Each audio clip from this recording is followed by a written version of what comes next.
Welcome back to Off Ball Takes. This is your host, your RB Laws, and this is my co-host, Christopher Wells. We appreciate all the support on our recent content, and before we do get started, please don't forget to like and subscribe and follow us on Instagram and TikTok at the OBT Podcast for more content and updates. Yeah, so the first thing that we're going to talk about, it's something that actually happened the day after we recorded, so we didn't get a chance to react to it when it was fresh and when it was new, but it ended up being the Memphis Grizzlies firing their head coach, right? Taylor Jenkins, right, who has been with the team, for a while, right? I mean, he's been there since 2019, right? So I think his first season was that bubble year, right? If I'm not mistaken, right? That was like post grit and grind Grizzlies, right? And it was like right as they got, Jaren Jackson Jr. Well, Jaren Jackson Jr. was before. It's right as they got Ja, right? And it's funny because for a while, right, the team was getting better each year, right? In the bubble, they're in the play-in and they lose, right? But it was a very young team and, pretty much brand newly put together. Then the following year, right, they get out of the play-in, right? They beat the Warriors, right, in that big play-in game, and then they're in the first round and they lose to the Utah Jazz. Then the following year, right, they take a step forward. They're like a 2 seed. Then they lose in the second round to Golden State, right? So then they win the first round matchup. Then the following year, right, they lose in the first round to the Lakers, right? They did have a couple of their bigs out in that matchup, but still, it felt like a disappointing end to that season after they were one of the best teams in the league.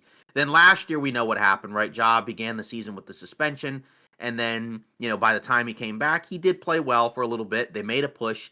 Then everybody got hurt, right? And then the season was over. Ja got hurt. Everyone else was hurt. We know what happened, right? Then this year, they got off to a really good start, right? Like they started off, like with as a top 5 team on both ends of the floor, right? But then the problem was as the season has gone on, especially post All-Star break, they've just not been very good. They've struggled against winning teams, right? They have one of the worst records against winning teams of all the playoff teams in the Western Conference and the league as a whole, right? And and also part of that is the defense had completely slid because earlier in the season, their defense was amongst the best in the league, right? But now, for a pretty decent amount of time, it's been pretty bad, right? Like, I mean, obviously, is it like the quote unquote worst in the league? Maybe not, but it's not been very good, right? Like, so let's say if we go the last 15 games, right? Defensive ratings wise, they're 17th, which is not great. But again, that's the last 15 games. And again, that's down from it being one of the best in the league earlier in the season, right? They're 12th on the season. So it's getting worse. That's the issue, right? Offensively, they are 6th. So they've been one of the best offensive teams all season. They can score, right? But defensively, they've taken a step back. And that was even before Jaren Jackson Jr. got hurt. Then he got hurt. It was bad. There was an early stretch where Ja was playing really well. But then that's also been the factor. So when you look at his entire tenure, right? Obviously, there's been some ups and downs, right? His entire 6 seasons there, he's got a 250, 214 record. So a little over 500. But again, you have to factor in there were a couple of seasons where they were bad, right? Because the first season they were bad. They even, they were in the plan, but they weren't very good. And then last year they weren't very good. And you also have to factor in there's been a lot of time missed due to injury, right? Mainly with Ja Morant. Obviously, last season was an outlier, but by and large, Ja has not particularly been healthy, right? Especially since that season where they went to the playoffs and lost in the first round to the Lakers, right? I know there were some stretches where their record was fine without him, and that's where you kind of commend him for what he was able to do. There's also been reports, according to Shams Charania and others, right, that he had lost the locker room. Maybe he had lost kind of the trust with Ja Morant as well, right? It seems like maybe he had some issues with how the offense was structured, right? The ball was not in his hands as much this year, but he's also not been available. So it's kind of a back and forth where I think it's like if they had gone out early again, then yeah, you can fire him. Maybe doesn't fix everything, but at least you could understand it where it's like they got some talent and they've come up short multiple times. But this is pretty unprecedented because now you're talking about only a few weeks before the playoffs begin, right? I mean, they're 44 and 32, right? So I mean, you're talking about, not a lot of games left, right? I mean, like what is that? Like 6 games to go? Yeah, I So think it was just 6 or 9. It might be 9, I think, for them. okay. Yeah, All something right. like So that. yeah. So basically, less than 10 games to go, Mm-hmm. and you're firing your coach. You're presumably going to go into the playoffs, but if you look at the standings, as we've talked about pretty much almost every episode at this point, they're hanging on by a thread, right? They're the 5th seed, and they are 1.5 games ahead of Golden State, who has the tiebreaker, who they will also play, right? Golden State, before we got on, they had a huge blowout game over the Spurs, right? And the Clippers ended up losing to the Cavs. Kawhi doesn't play. So the Clippers dropped to 8, right? And the Warriors moved back up to 6, right? And then with a chance to possibly catch Memphis if things don't go their way, right? They had their first game with their replacement coach, right? I think I can't really say his name, right? But he's a Finnish guy. I think it's what is it, Thomas or Tuomas? Lisalo, Yeah, Lasalo. Yeah, something exactly. like that. Yeah, and he was coaching the Paris basketball team, right? Or Paris basketball, and he was the Euro Cup coach of the year. And they played their first game with the new coach against the Lakers, who were also, right, kind of struggling in their last few games because we hadn't talked about it, right? But they had that horrible loss to the Bulls, right, where Josh Giddey hits the half-court three after the Lakers look like they have the game won. Then they give up a three. Then they turn the ball over on the inbounds, right? LeBron turns it over. And then Kobe White hits a three.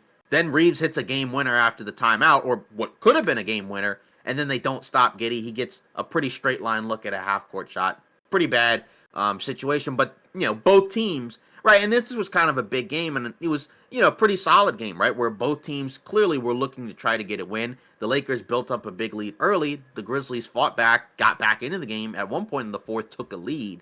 Then they couldn't close it out. It was also Ja Morant's first game back after missing the last 5 or 6 games due to a hamstring injury. And, again, right, the Lakers ended up winning that. So now the Lakers they already would have had the tiebreaker, but now they have it completely. They have the full tiebreaker, 3-1 season series over the Grizzlies. And again, the Grizzlies' schedule does not get much easier, right? Like, they're going to have to play teams like Boston, right? They're going to also have to play Golden State, right? So they do have some tough teams that they're going to have to play against. And, they could fall into the play-in by the time this is done. We don't know what's going to happen, of course. But again, it's tough because, you look at the season as a whole. For a while, they were looking really good, right? I know that they've kind of, and I think it's because of the last postseason, right, that they had where they went out in the first round. I think a lot of people kind of look at them as sort of like a fraudulent contender, and I guess they've kind of been that. But it looked like this season that they were legit for a while. Then the defense fell off, and that's been the problem. This season, Josh played in 44 games, right, out of the 74 that they've played, right? So, yeah, it looks like they're 44-30 according to Basketball Reference, but according to NBA.com, yeah, they're 44-30. Yeah. So basically he's missed like 30 games, right? And then this season as a whole, he's just not quite been the Ja that we're, used to seeing, right? The numbers, the counting stats don't look that bad, right? 22, 4, and 7.5.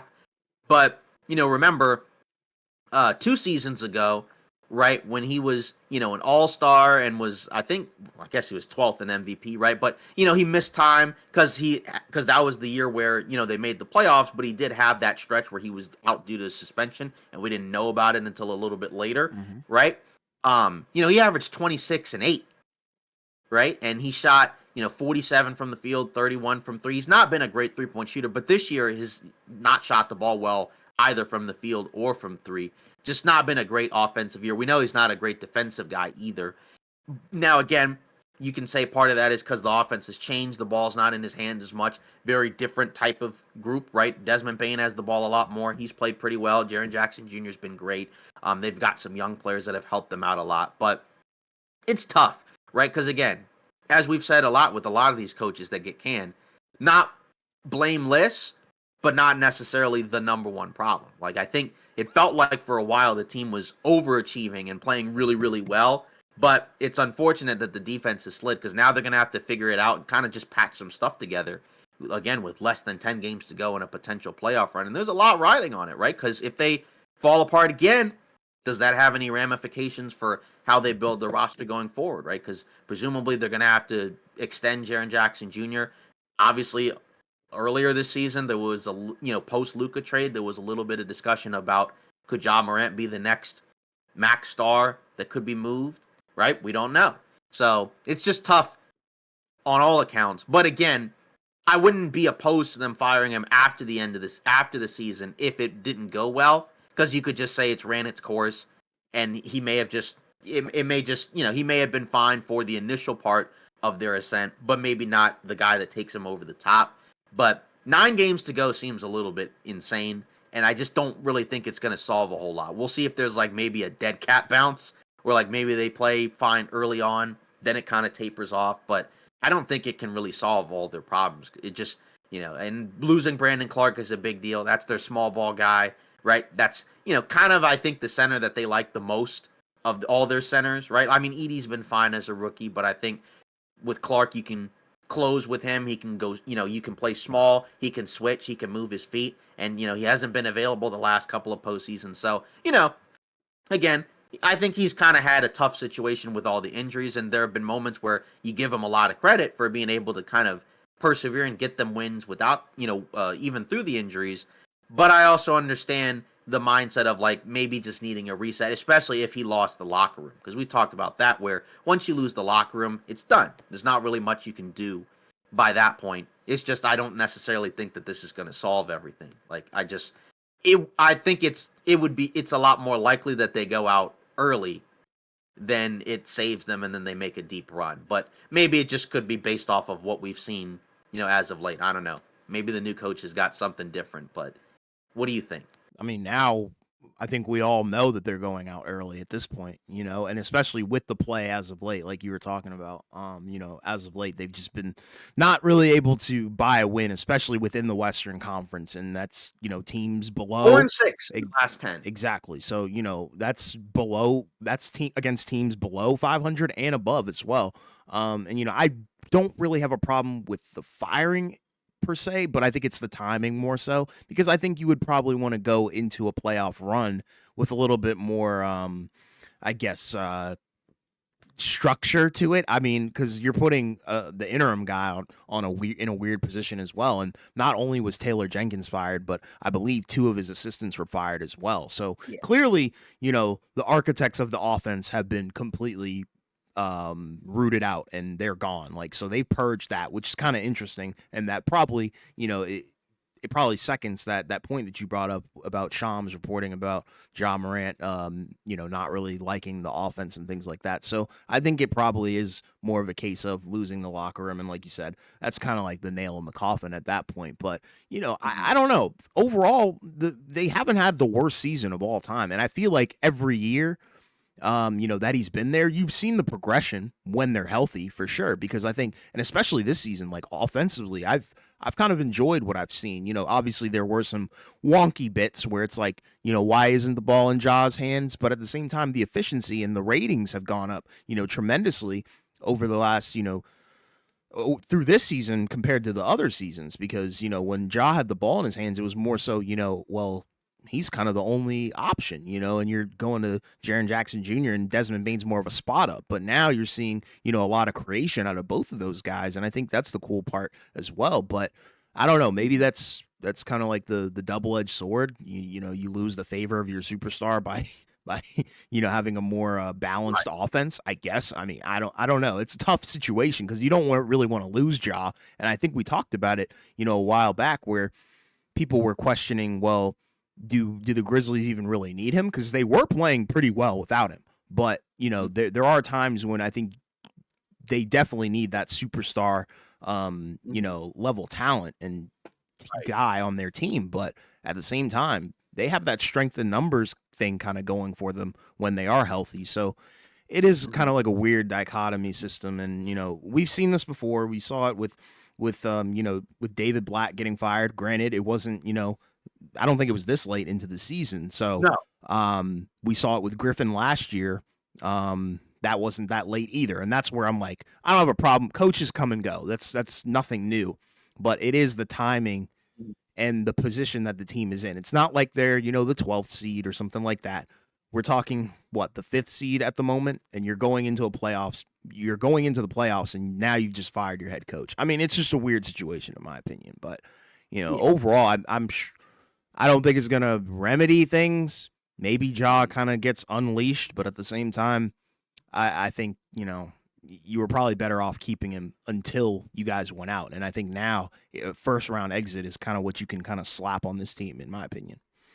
Yeah, because ultimately the thing is, if Ja is not his normal self, I don't think they can get that far because he's got the highest ceiling of any of those guys when he's at his best, right? That's why, that's what made everybody really like his game and all the good things about it. But he just hasn't been quite as consistent this year. And again, he's not been healthy for different moments. And like you said, that's the nice part about the new offense is that it takes a lot of pressure off of him and allows them to still be able to operate even when he's not there, and that way their offense can still be pretty fresh. Like even when he's off the floor, right? Like, they can just slide in a guy like a Scottie Pippen Jr. and he can just run the offense, right? For different stretches. Or like you said, Desmond Bain. You can play through him a little bit more where he's got some more on-ball playmaking chops, right? Jalen And Wells. then yeah, Jalen Wells, right? Or Jaren Jackson Jr. Now he's got a more complete offensive game, right? He's been their best player this year, Yes. which is great for him, right? But for the team, you do need Ja to get back to something close to what he was before. Or like you said, they'll just go out in the first round. Maybe they could salvage it if they get a good matchup, right? And of course some of those matchups might be a little bit better than others, right? In a 7-game series, could they take on, LA because they do have a size advantage? Maybe they could, right? But there could also be a scenario where they just kind of fall flat on their face and Ja just underwhelms and then they just kind of go out early. And, that's kind of been the tough part to figure out about this team, right? Because again, you look at the map, they've been the worst team recently, right? Of all these teams, they're the only team in that mix of, the top 10 other than the Kings, right? Who are all the way at 10 in the West, right? That have a losing record in the last 10. So, even other teams like the Nuggets and LA are 5-5, right? Which still isn't great, right? But at the very least, they're not trending downwards, right? But for the Grizzlies, they are trending downwards. And it's tough because, again, a lot of it's coming against the best teams. And that's really what's hurting them, right? Because they've been great against most of the bad teams, right? That's kind of, and it's funny because, like, when we hadn't talked about, like, the Lakers Bulls thing, right? Because the issue for a team like LA is they've been really good against a lot of the best teams. But where they've kind of struggled is against, these losing teams, right? Mm-hmm. Where, like, they'll just randomly lose 2 games to Chicago, right? Or lose a game to Charlotte or lose a game to Brooklyn, right? But for Memphis, that doesn't really happen. But then you watch them against these better teams like a OKC. I mean, OKC beats everybody, but like, even outside of that, like Houston, I think they've lost 3-1 that series, right? Lakers, they lost 3-1.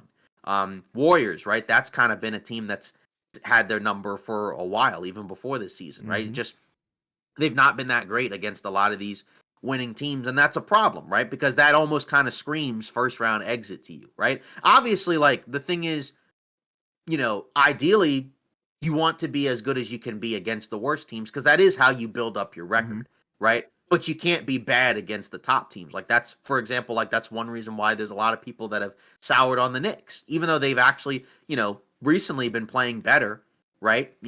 With Brunson being out, but that's one of the reasons why people have kind of soured on the New York Yeah. Knicks, right? Or that's why some people have probably soured on the Grizzlies, right? Yep. But then, it's just kind of a tough situation to be in because, it's like which one is more preferable, but it just feels like, that stuff was going wrong. And we hadn't even talked about, right? There was like an altercation, I think, between, what was it, like Desmond Bain and one of the other Grizzlies players in a game I think they were It winning, was, I right? think, Like I think Santi Aldama. yeah, and it was like they were playing Utah, and I Yeah. think, right, and Yeah. it was a game that they were winning, right, but there Mm-hmm. was still problems going on, and it just kind of suggests that yeah, this team's got a lot of issues internally going on, and I guess the coach would be in the center of that. Yeah. So, like I said, I'm not opposed to them firing him. It's just surprising this late into the season. How much does replacing the guy with an interim coach, how much does that really solve? And like you said, you brought up other situations in the past, some which were positive, right? Like Tyronn Lue comes in, the Cavs win the title, right? You mentioned, so, or I guess, but then you also mentioned some other ones where it didn't really change much. Like Exactly. say Doc Rivers replaced Adrian Griffin, Yes. right? And I guess the Bucks looked better defensively, but then they still went out in the first round. Yes. Although part of that was due to injuries as well. That was kind of the main thing. But then even this season, right? Like they still have been kind of underwhelming even before they lost Damian Lillard, right? So it's just the grass isn't always greener on the other side, but I do kind of wonder, could this just mean that maybe there may just be some personnel changes? Because I mean, they're gonna have an expensive roster because once you have Ja, who's already been paid, I know he didn't get as much as he could because he didn't get All NBA a couple seasons ago, but like Desmond Bain is on a big max. Then they're gonna have to extend Jaren Jackson Jr., who's been playing pretty much All NBA level, right? So if assuming he makes that team, he's going to get a bunch of money. So at some point, they're going to have to kind of decide what they're going to do going forward. And I like a lot of the individual players on the team. I just don't necessarily know what to make of it come playoff time. But it feels like a first round exit waiting to happen. But maybe they surprise us, and maybe they kind of figure it out and kind of pull it together. But there's not a lot of time left to figure it out. I mean, yeah, like just a throwaway stat. They're 11-20 against above 500 teams, and then they're Right. 9-18 against the other 9 teams in the Western Conference's top 10. So that's not very good, if you're trying to go to the postseason and go far, because obviously, when you have a roster like that, I think your end goal would be a deep playoff run, not the finals, but, at least show us the promise of getting to potentially, the Western Conference Finals or getting out of the first round even. But at this point, it doesn't seem like that's going to be very likely. The numbers speak for themselves. Right. Yeah. And it's tough. And I guess, and I think the question is like, why are they consistently losing to a lot of the top teams? And, you could also factor in, hey, like, some of their best guys may not necessarily measure up quite as well to some of the other players on some of these top Great teams, point. right? And I think that's part of it too, right? Because I mean, you look at when they play, say, LA, right? Like usually it's not Ja or Jaren Jackson Jr. that looks like the best player on the floor, right? Yeah, Or it's Braun or factor, Luka. yeah, or say you go down the list, right? Look at Golden State, right? Look at Denver or I guess even Houston, right? To a different extent, right? Yeah. And again, some of that Ja's been out, so not putting all of it on him either. But there's a lot of different things at play. But again, I don't think it'll change much in the short term. I think there's going to have to be more change long term. But like I said, I do like a number of the individual players on the roster. It's just a matter of and the Marcus Smart thing, that kind of sucks that didn't work out, right? Because that could have been a guy that could have helped them out big time on the defensive end, and he just wasn't available. He just wasn't able to play, right? Has he played much for Washington? Here and there, and Right. he's made the immediate impact that you kind of wanted in Memphis, I guess. With the veteran leadership, the defensive, ability and IQ is still there, 100%. But hadn't done a whole lot for Washington, but still serviceable, if that makes sense. Yeah. And then I guess moving on, we had like this huge thing that happened like right as we got on to get ready to record, right? Where it was this just crazy brawl, right? Between the Detroit Pistons and the Minnesota Timberwolves. 7 guys got ejected, right? Which I feel like is the most that we've seen in quite some time. But just kind of a crazy thing. We know Detroit's kind of been in a lot of situations this season, right? They've been, they've kind of found their identity as like a physical, bad boy-esque type of team, right? And it's worked for them this season. They got crushed by Minnesota in this game. Obviously Cade was out, right? He's been out for a little bit because of a calf injury, and they've, still been playing relatively well, right? Obviously with the way that the Bucks have kind of fallen, right? They got blown out by the Hawks right before we got on.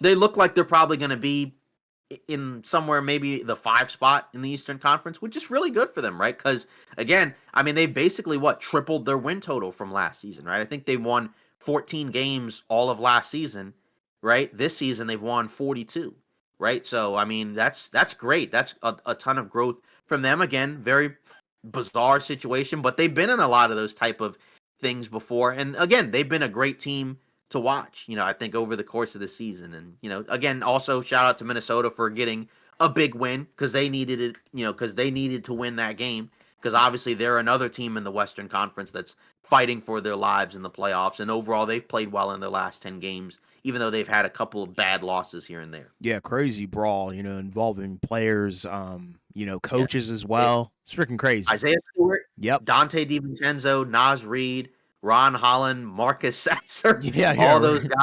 guys. Yeah, all those guys got ejected, in this one game, and just kind of a wild, crazy situation that you just don't normally see. Yeah, I mean they've got some. I don't really want to call them enforcers, but they definitely got some troublemakers, and that's probably even like a bad term to use, I guess, for those kind of players. But you know what I mean? Like Isaiah Yeah, Stewart is that yeah. Isaiah Stewart is kind of like at the forefront of a lot of interesting yeah, altercations. Like he had one with Steph, I think yeah. I think like a week or two ago or something like that. He's like But an S tier gooner or oh goon, whoa, basically. wow. Yeah, he's not a I'm not gonna say that word, but yeah, Right. he's something else. But yeah, he's an Yeah, instigator for sure. yeah. Definitely a interesting temper, I guess. But Right. and I think that kind of rubs off on the young guys, which I think is good because it kind of allows you to get into the opponent's head at some point, during the game. And unfortunately, it did not result in a good situation here. But No. there's a time and a place for it for sure. But I think you do have to tip your hat to the Pistons and what they've been able to Oh yeah. accomplish this season. Obviously it starts with Cade, for sure, because we already know that the ceiling of the team was always kind of predicated on, well, how good can Cade Cunningham be? And if he's going to be all NBA, then this team will be a playoff team no matter what. You surround Yeah. him with, some competent, some real NBA veterans, and the other guys as well, like Jalen Duren looking pretty good as well. Mhm. I believe Jaden Ivey before the knee injury, that was looking really good as well. So you Right. have very solid options. You have a concrete team built around a top NBA talent, and I think that's kind of the result that you expect.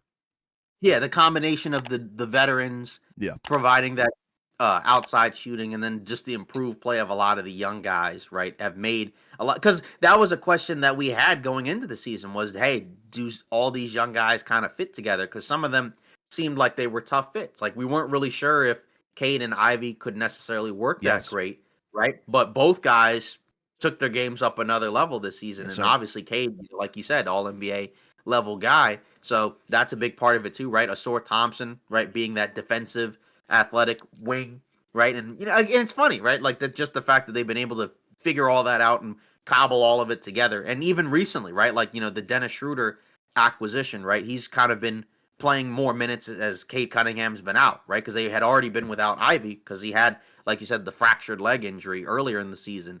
Then Schroeder just kind of comes in and kind of helps, give a little bit more stability at that guard spot, and he kind of fits in with that type of personality, right, as well, right? We know Yeah. we've seen him in some situations where he can get feisty and he can Mhm. be a guy that loves to compete and kind of put himself in those type of situations, Yeah, right? yeah, yeah, for sure. Yeah. So again, yeah, the Pistons obviously you need Cade to come back and be healthy Hmm. if you want like any remotely potential shot at maybe pulling off a first round upset. I think it's probably more likely that they go out in the first round, right? Unless, something crazy happens. But hey, I guess if you kind of look at the matchups that maybe they would prefer to be in, right? I guess would you rather play the Pacers in the first round or the Knicks in the first round? I mean, it depends. I mean, because you could make the case that the Knicks with Brunson maybe not being 100%, maybe that's the more preferable team versus like the Pacers who've been playing really, really well as of late. I mean, they dropped 162 on the Wizards, I think, but then they ended up getting destroyed by OKC. But, it is kind of a question. But I think for the Pistons, yeah, it's been an all around great season. Obviously, when we kind of do our end of season wrap up and talk about, these teams, this team is going to get one of the highest levels of praise that we're Oh yeah, going to have on most teams this season. for sure. Yeah, agreed. Yeah. Yeah, and we'll see what the Wolves do, by Mhm. the time they get to, the playoffs, right? Because they're still in that play-in hunt. Again, the race has been crazy. We've been talking about it for a while, right? Because obviously we're less than 10 games to go, and nobody's really solidified their spot in the standings yet, other than OKC, who did that a while ago, right? Yeah, They wrapped that up a long time ago. They're 62-12, right? The next team it's crazy. yeah, the next team is that's the 2 seed is Houston, who's 48-26, right? Obviously, they're They have 2 less losses than the Nuggets, so of course that could change. They look like they might end up pulling out a 50-win season, which is great for them, right? Because Oh yeah. this would be the most successful season they've had, obviously, since Harden was there, which he left. What was that? The 2020-2021 season, Yeah. right? So he hadn't played there basically in like almost 5 years. Yeah, and it's funny because I think they're one of the teams I think that a lot of NBA fans are questioning. I think they're the ones with the big red X on them, where it's like fraudulent number 2 seed, maybe question mark. I think it's because of Right. the lack of experience. I believe they missed the playoffs last year. He did. We expected them to be better. I didn't expect them to be a number 2 seed. I'm sure you didn't either. No. But We both picked over 40 wins, yes, but we did not expect that would translate to a 2 seed. We yeah, thought it'd be in the play-in again, for but sure. like maybe higher end. For sure. And I think, you look at their roster and hey, I mean, you have to tip your hat to the construction of and the development of the guys. I think the problem is they don't have the guy, and we've been kind of preaching that for a while. It's like Şengün is awesome. Jalen Green has actually been pretty good.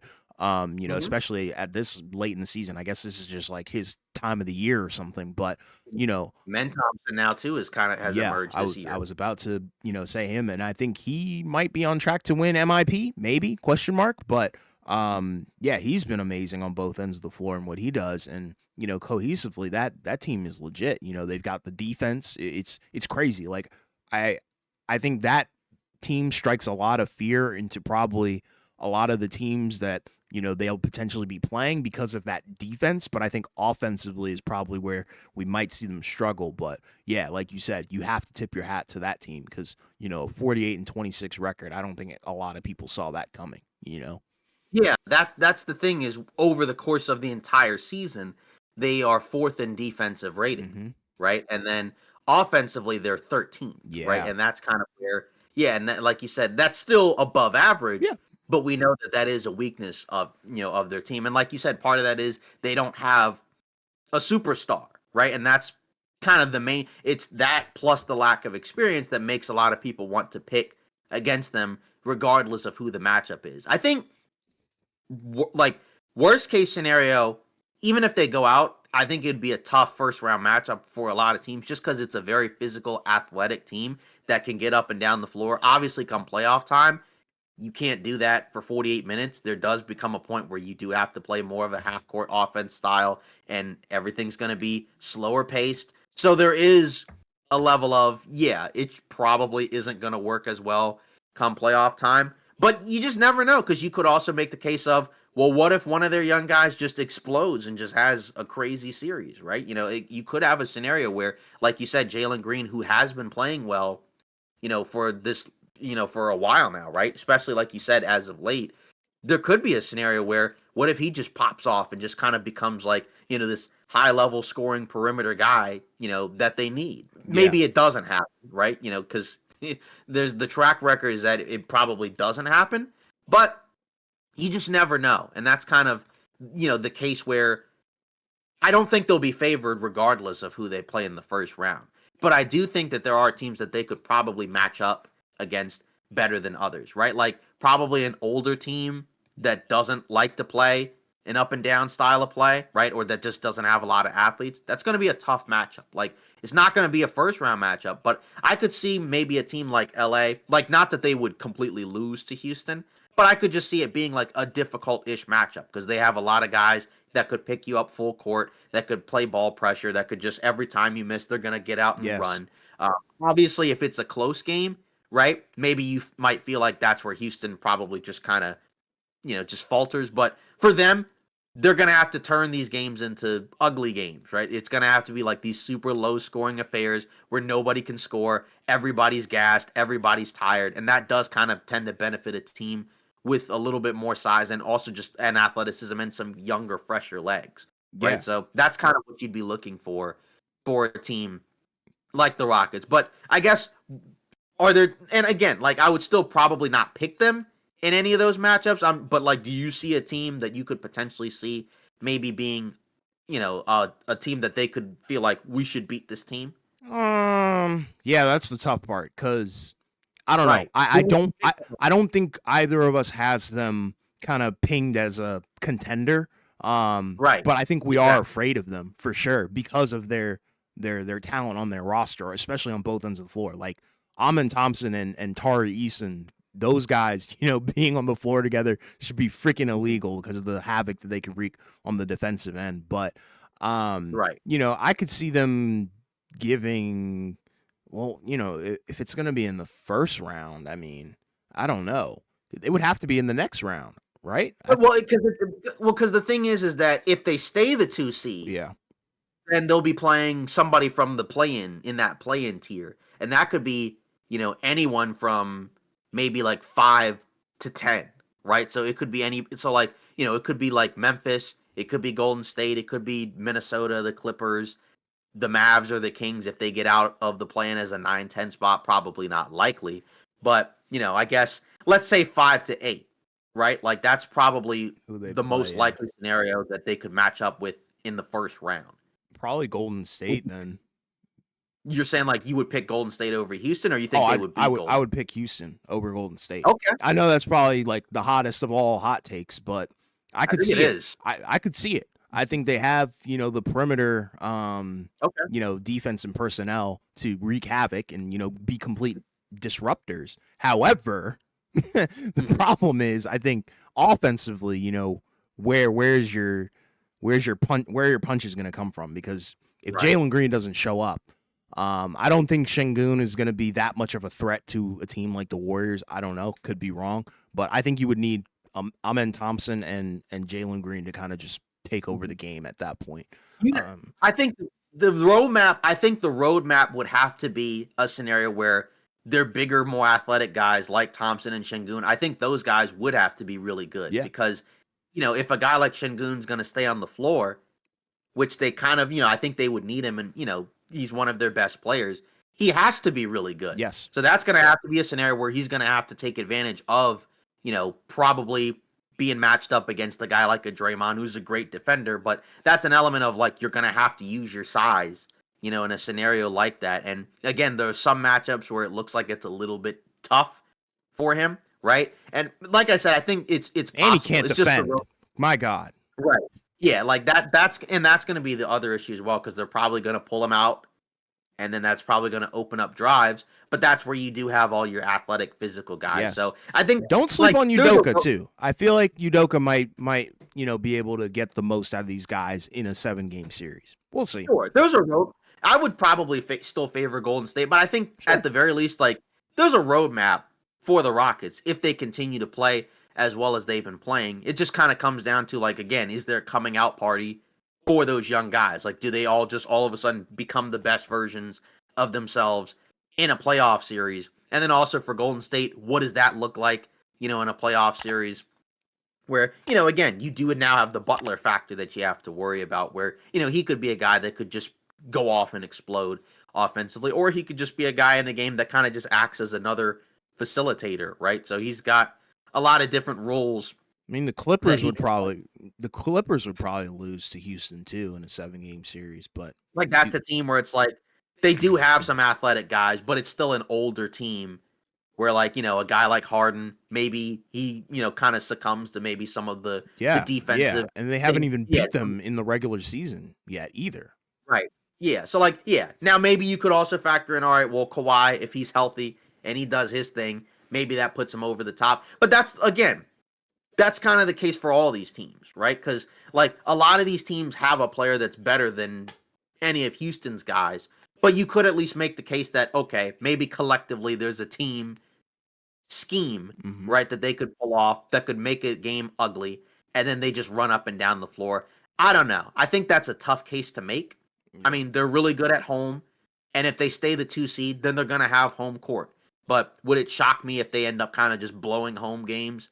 No. But I think at the very least, like, you have to take them seriously. You know what I mean? I think that's like kind of where we're both at, where it's like they're not going to be favored in any of these series, but you at least have to say, do they have a chance? Like, yeah, they have a chance. I just don't necessarily know if it's could it be like a King scenario, right? Like they got the 3 seed a couple seasons ago, and then they ended up losing in the first round. Like, you know what I mean? Yeah.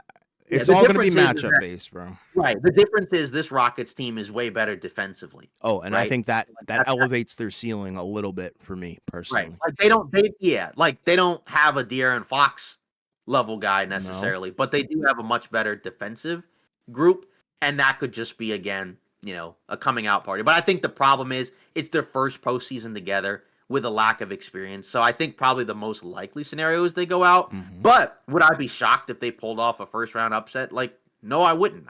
Because again, they've been consistently really good all year, and that may help them against maybe some of these teams that are playing really well now, but maybe they just might run out of gas. That hasn't been the case the last couple of seasons because we've seen some upsets from some lower seeds, right? Like we saw Dallas play really well later down the stretch of the season. They make the finals. Lakers, right? They make the conference finals. The Heat make the NBA finals, although they were kind of just middling for most of the season. So that's a little bit different. But either way, you got to take them seriously, right? And that's kind of where we're at, like with this discussion of a lot of these teams. It's kind of like, we're at a point where we have a pretty decent roadmap of which teams are the most likely to be in the mix for the playoff hunt, right? Maybe a couple of teams sneak in as a spoiler, right? Like Dallas looks like, AD's back. Maybe it seems like they're going to get their centers back relatively soon, but it would still be tough because they're still significantly behind the Clippers, right? So like they can't really catch them. They'll probably stay in that 9 spot. But either way, I think like probably those 1 to 8 is probably the most likely teams that we're going to see in the playoffs, even if the order changes. It's just a matter of, which ones do we think are prime for first round upsets? And I think that's kind of like maybe the conversation that we should have. Like, say, do you see a team outside of Houston where you're just like, this team is like a first round exit waiting to happen? Or is it just kind of like, every team is almost like that, where it's like you wouldn't be surprised if any of these teams lost in the first round or, made the conference finals? I mean, for me, this is how I would say Oklahoma City advances. Houston is the one with the question mark for sure. Denver, that's a rough one. They could advance. It just depends on who they play. I would say they probably advance. They have the advantage of having like, the best player. Yeah. It's just a matter of can they figure out that defense come playoff. Yeah. Because if they could, then I think they might be able to do better than maybe some people are giving them credit for. Sure, yeah. Lakers advance. Memphis out of there. Golden State. 6 to 8 is kind of a wild card because it feels like Golden State might be the best of those 3. Yeah. But, I would say then it kind of depends. But then the problem is what is the matchup, right? Because if they stay 6 and Denver's 3, I think it's a lot more likely they go out in the first round. Oh, for sure. But there's no scenario where you're Golden State and you say, well, let's drop into the play-in. No. And then so that way we can try to play Houston in the first round. No. Like, you know what I mean? You would never do that.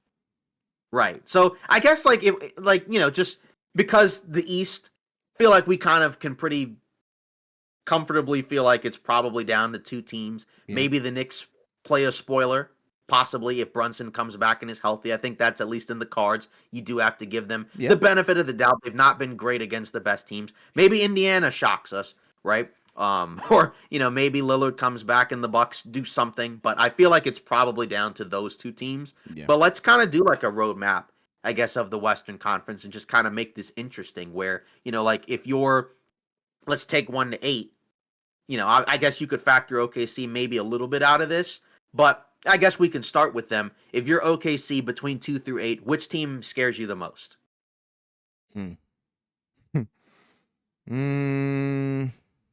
That's a tough question because I think, in my opinion, they shouldn't be scared of anybody. I know that might be a crazy take. I do agree with you. I agree. You're the number 1 seed. Y'all have, one of the best, if not the best player in the league. So, I mean, you really shouldn't be going in fearing anybody. Right. But I think, this is tough because I don't want to say the wrong answer. Well, there is no wrong answer as of yet because this is all just conceptual. I think Denver is a little wonky. And I think you're saying like that's a team. If I'm OKC, I don't want to play. Yes, I really don't. I don't want to play them. I think that's a good pick because you have the factor of you got Jokic, right? Mm-hmm. Who is, I think, still considered the de facto best player in the Sure. league. They're 2-2 in the regular season. Again, regular season matchups you have to take with a grain of salt because there's an element of some guys didn't play in those matchups, right? Like I don't think Aaron Gordon played in the last 2 matchups, right? Jalen Williams got hurt halfway through one of them. And then obviously the beginning of the season, the first 2 matchups. Well, that was back when, there was no Hartenstein, but also like Denver wasn't that good early in the season. Mm-hmm. So they're playing better since the early part of the season. This is a different, they're playing better, I guess, right? Yeah. But and there's the factor of again, okay, OKC, if they go small, if one of those bigs gets in foul trouble, how easy is it going to be for Denver to probably put up some points? Because they've been able to score against that OKC defense in some of these games, right? Like, it's just, then there's also the factor of, okay, OKC defensively could maybe slow some of the other offense down for the Nuggets. And then it just kind of delves into, Jokic, can you kind of carry us? It's tough to say, but I think because Denver's got some size and physicality, that could be a problem against OKC. And if it becomes like we got to score down the stretch of games, right? You probably would trust maybe Denver over OKC. But you could also factor in like how in the world does Denver slow down SGA, right? Yeah. Or maybe that doesn't matter. Is it more so about just don't let the other guys go off? Because I think we're probably going to see SGA get trapped a lot.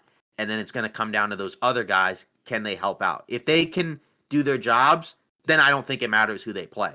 Yeah. But I would say Denver might be the one. If I'm OKC, I'd probably be the most concerned about. I would probably say. Yeah, I think OKC shouldn't even be concerned about anybody in the West. They should be looking at the East. Just saying. Okay.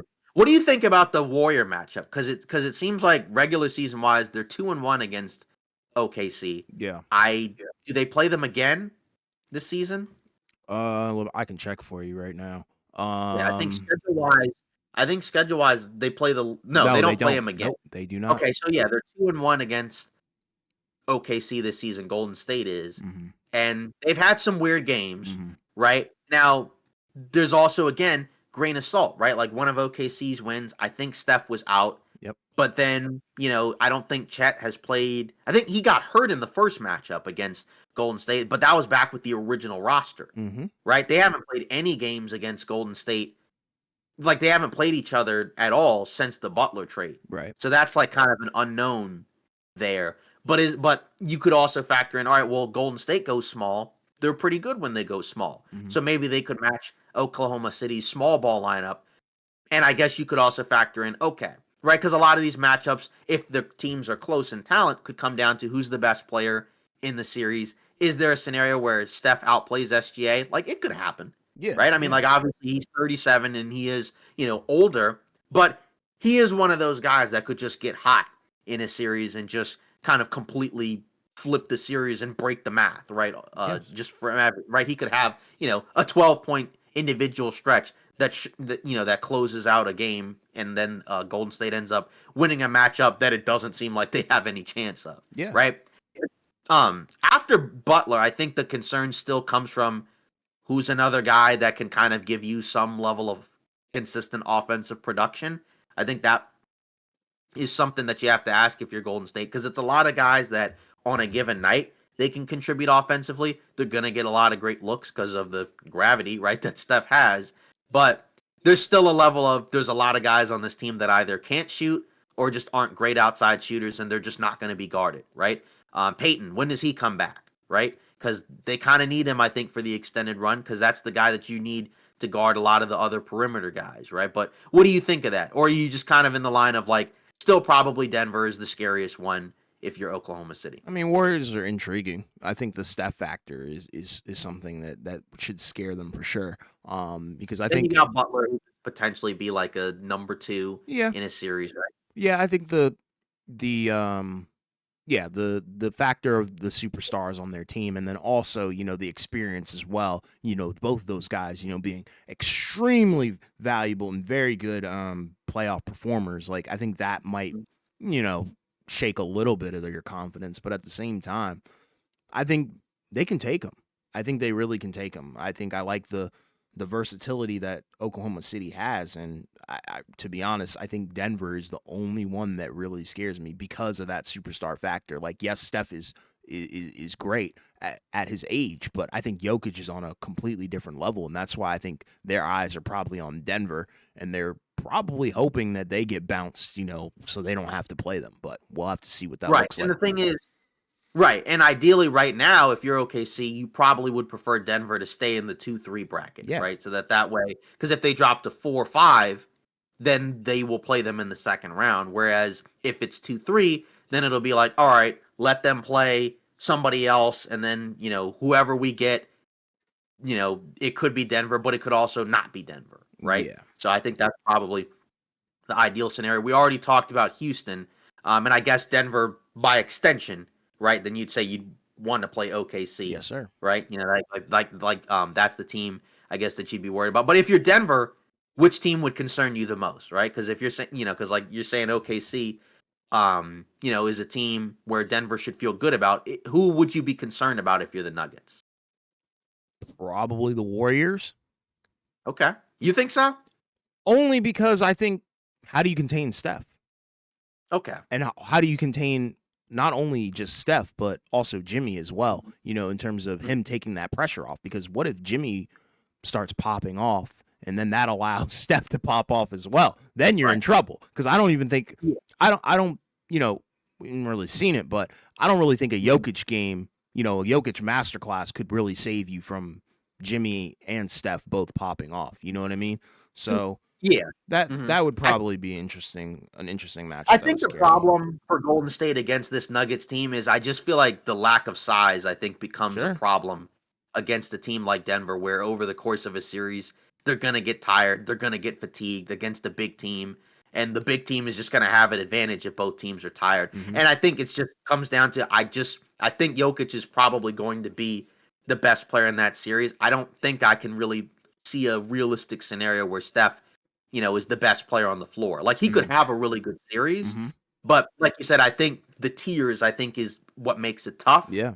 And but again, Denver doesn't have a guy necessarily where like Jimmy Butler, right? Like I mean Murray's been a great playoff performer, right? But Butler's also been one of those guys as well, right? And I think you got it. That's the part where we haven't seen that from Golden State, right? Since the Durant years, Yep. right? Like that was the last time that Steph had like a real co-star. They won the title in 22, right? But that was Steph and then the rest of the team, right? Where a lot of guys played really well for them. But I think the lack of size I think is just going to be a problem against Denver, right? I think if I'm Denver, I'm not too concerned about Golden State. But Okay. So who do you think it is? What, Lakers?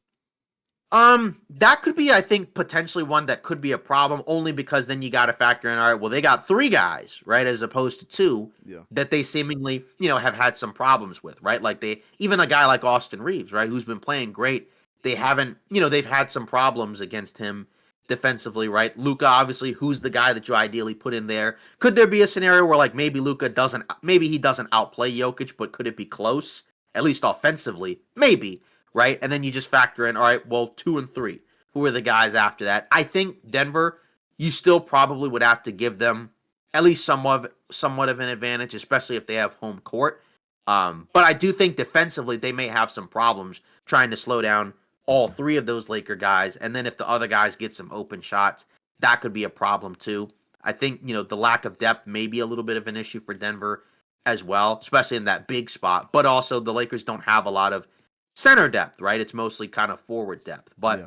again, you could also make the case that, like, hey, just like Golden State, they're a newly formed team as well. Maybe Denver might just be better regardless. But it's looking like they probably won't play each other in the first round, right? Because, Yeah. right now they will probably be a seed apart from each other, unless something kind of crazy falls off. Minnesota's the other one if I'm Denver, Yeah. where I That think was that's going to be the my obvious. response. Yeah. I think that's the most obvious one that you don't want to play. I should have probably mentioned them first.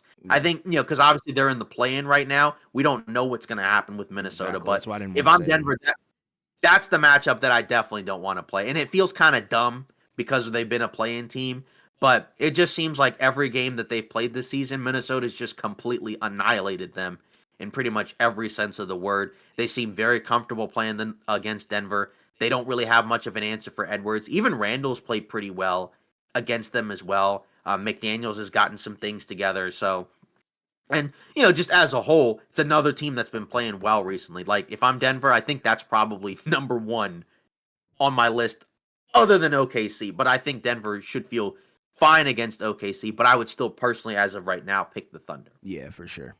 All right, then let's say Lakers. What do you think? That's tough. Yeah, which team, if I'm the Lakers, which team do I not want to face in the first round? Which one would scare me the most? I mean, the options are kind of slim right now if we're kind of looking at it. Sure, but like let's say everything's fluid because the thing is, some of these teams will play each other. Like they play the Rockets twice. Like there's a world where if they beat the Rockets twice and give them 2 losses, maybe they move ahead of them. I'm not saying they will, but like it's still like a fluid map right now. So like that's why we're factoring in 2 through 8. OKC is the one. If I'm the Lakers, I'm horrified. Yeah. You don't want to do that. I don't think they'll play them, in the first round or anything like that. But no, but just like let's say take 2 through 8, right, or 2 through 7, because obviously the 1 seed is completely out of the cards. But just in general, any team outside of OKC, which is the other team that you just no, thank you. I mean, and the thing is like I don't think any of these teams like should be heavy underdogs against each other. It's just I think there are some teams that are very clearly tough matchups for one another. Well, just kind of put that out there. I mean, I don't want to. I can't say Denver because I think the new look Lakers, they have the edge. Shouldn't be afraid of Memphis. Mm-hmm. Probably not Golden State either because I think Luka and LeBron can dominate them.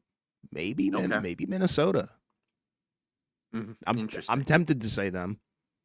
Just because it's another team that's got some size and depth at that front court position, especially at like the 4 or 5 spot. Maybe there's a scenario where like Jackson Hayes, can he match up all right against Gobert? But then you could also factor in maybe Luka pulls Gobert out, right? So like there's a little bit of it, right? Again, so yeah, so that's one like that's an interesting one. I hadn't really thought about that one, but that's why I'm trying to figure some stuff out because I also mentioned Houston.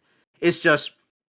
I think if you're the Lakers, that would kind of be a tough look if you lost to the Rockets. Yeah, that would scare me too. Yeah, in the postseason, just because I think it'd be like, Luka and LeBron can't believe they lost to a bunch of young dudes. But just in general, OKC I think is definitely the scariest matchup. But which one do you think, even if it's not like an overwhelming one, which one do you feel like is the most? I don't know about that one. Like, which one is like? You'd have to at least think about it.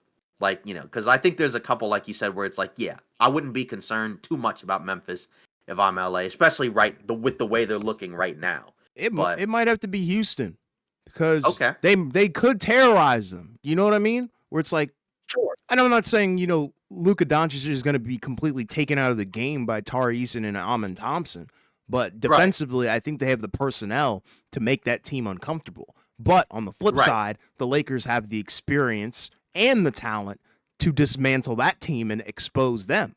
So it's kind of like both ways, But I think that factor of them being a young team and them being so ferocious on the defensive end and, creating their offense from their defense, I think could, maybe scare the Lakers a little bit, But honestly, I think the Lakers are more of they're not really a 4 seed. You know what I mean? I'll kind of just leave it at that. I think they're a little bit better than that. Yeah, and the thing, again, that helps them out is they've been pretty good against the field in the West. They're 31-13 against Western Conference teams. That's the second best in the Western Conference after Oklahoma City. Now, again, not all of those games were post-Luka trade, but we've seen them, by and large, when both Luka and LeBron play, I think they're 11-2, if I'm not mistaken. Yes, right. Yeah, that's what I'm like. I'm telling you, or they're not a 4 seed. 11-2 against the better teams. Yeah, right. Most of their losses have come against the bad teams, which is fine. So, so yeah, so that one's a little bit tougher. But I guess if you take out OKC, I'd probably say maybe Houston.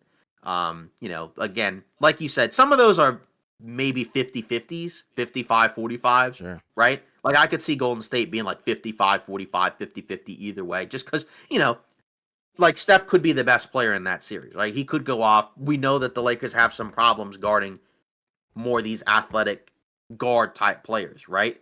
Like those type of guys, I think, are the guys that will give them a lot more trouble because you look at the backcourt, right? And Reeves is fine defensively, right? But like that's the guy that you're going to have to probably task in that starting lineup to guard and try to slow down all of the best offensive guards, and that might be a tall task depending on who it is, Yeah. right? Yeah.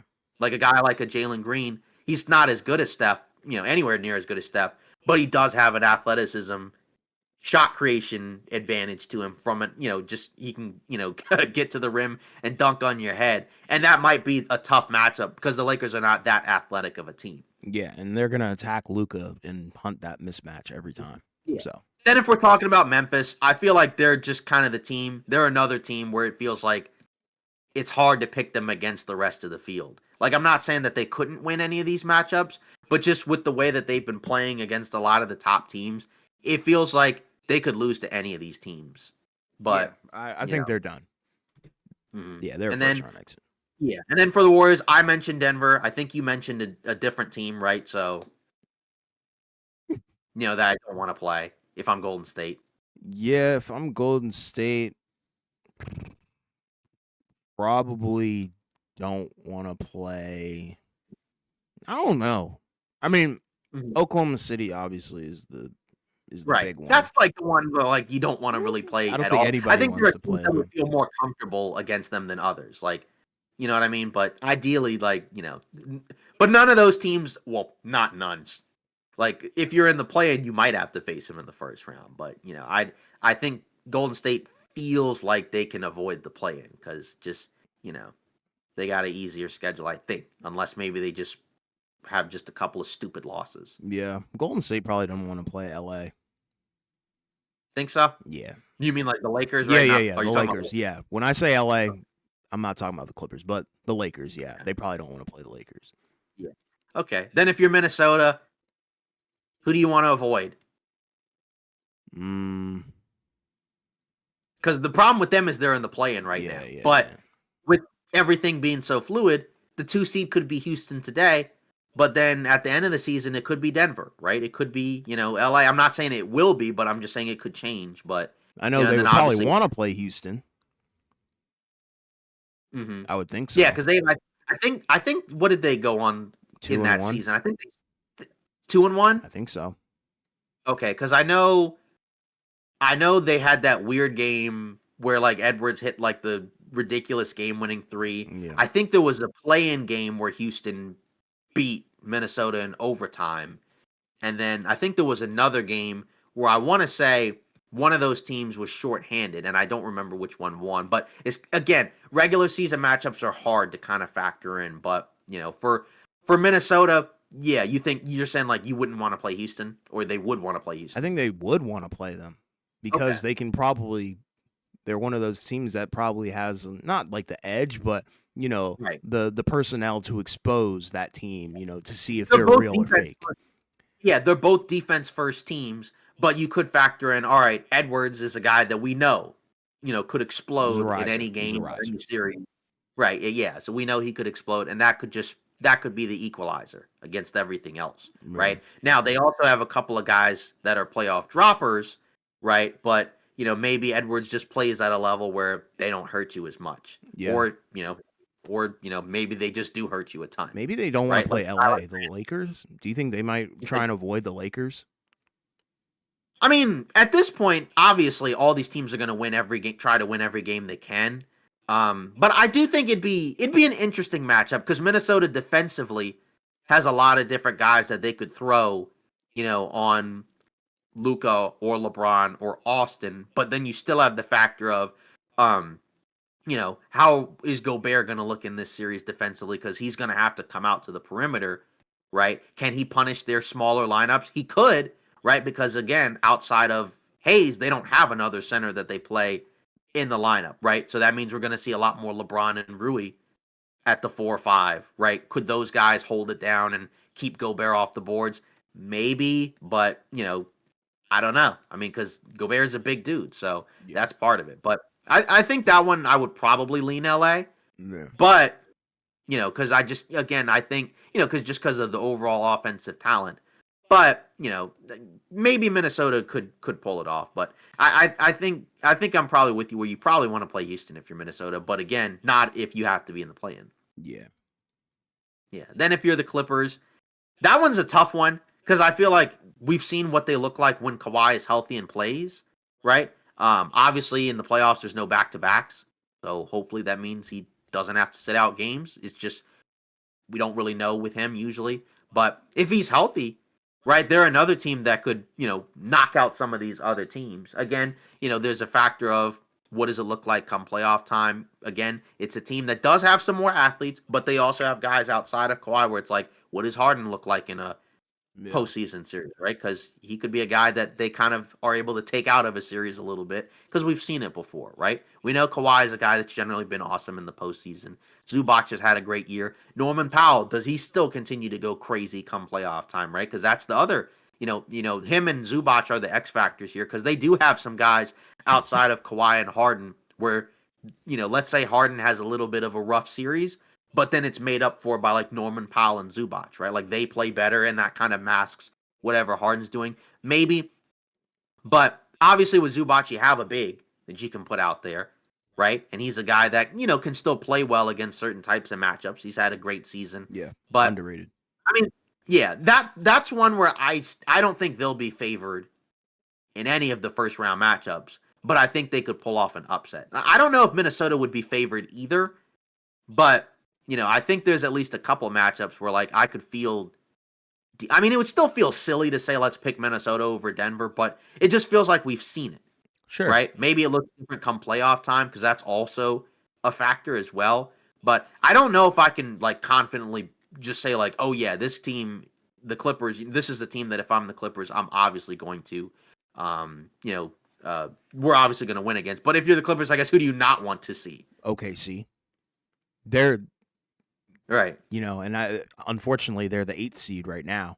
Right. That's the problem. So, if they can somehow get to 7 and Right. potentially have the opportunity to play the Houston Rockets, then I'd be comfortable with that. Right. Because before we recorded, before we met today, they were like 6. Yeah. And then obviously lost to Cleveland. Yep. Golden State went over Spurs. Yep. Wolves went over Detroit. Yep. Pops them down to 8. Yeah. Right. Like, so yeah. and like they're gonna have to probably try to win a lot of these games down the stretch because again, every team's trying to get that seeding. So yeah, it's avoid a fun road OKC map, at all costs. right. And I think that again, that like it's a long-winded explanation, I know, if you're still watching this, but like just as a whole, like I still think OKC is the one where like you don't want to play them if you're any of these teams. Yeah. Like I said, I think that there are teams that will feel more comfortable or that should feel more comfortable playing them than others. But I just think with the way OKC's been all year, regardless of who's in and out of the lineup, and the way that they're able to defend and just make anyone and everyone uncomfortable, that's just a team where I think it might be a problem. Especially, I do think for some of these teams that have some older guys on the roster, I think that might be a nightmare because they're going to be able to play up and down. They're going to be able to, like Houston, turn their defense into offense. But I think their offensive floor might be different from Houston in the playoffs because you do have a guy in SGA that you can play through and you can confidently feel like he can kind of figure things out and, give you whatever you're looking for in a big playoff game, right? We can't say that about Houston yet. It could happen, but we haven't seen it yet. At least with OKC, there's at least a foundation of we've seen SGA in the playoffs, and he was really good. Yeah. Right? So we know that he's a guy that can be, a potential either playoff riser or, whatever, right? Playoff normative, whatever you want to call it. Like, I think if you're OKC, you should feel really confident. Yep. I agree. Yeah. And like I said, not much to talk about in the East just because there's just not as many teams that factor in there. You know what I mean? Yeah, we already know like, who's coming out of there.